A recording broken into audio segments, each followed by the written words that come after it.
Chicken വേണം, ഞാൻ അവസാനം വന്നെടുത്തോളാം. 4.99 കേട്ടോ. മാക്സിമം 4 കിലോ എടുക്കാൻ പറ്റുക. അതേപോലെ പോർക്ക് 6.99. അത് കൊള്ളാമല്ലോ, ഒന്നെടുക്കണം. പിന്നെ ഇവിടെ വേറെ ഓഫറൊന്നും ഞാൻ കാണുന്നില്ല. സ്മെത്താന വേണോ?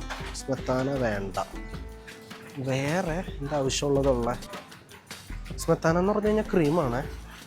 പിന്നെ ഇവിടെ വലിയ കാര്യമൊന്നുമില്ല. നമുക്ക് സ്ഥിരം എടുക്കുന്ന ചിക്കന് 10.99 വേണ്ട. വേറെ ഇവിടെ ഒന്നുമില്ല. ഇതൊക്കെ പച്ചവെള്ളത്തിൻ്റെ വിലയാണ്. പിന്നെ കാർബണേറ്റഡ് ഡ്രിങ്ക്സിൻ്റെ. സവോള വേണ്ട, ക്യാരറ്റിന് വേണ്ട, ഇത് വേണ്ട. ആപ്പിൾ ഓഫറിനുണ്ടോ? ആപ്പിൾ ഓഫറിനില്ല. കോഴിമുട്ട ഇല്ല. കോഴിമുട്ടയൊക്കെ നമ്മുടെ ഡെയിലി യൂസിന് ആവശ്യമുള്ള സാധനം ഇല്ല. ഇതാണ് ഇന്നത്തെ ബിദ്രോങ്കയിലെ നിലപാടുകളല്ലല്ലോ.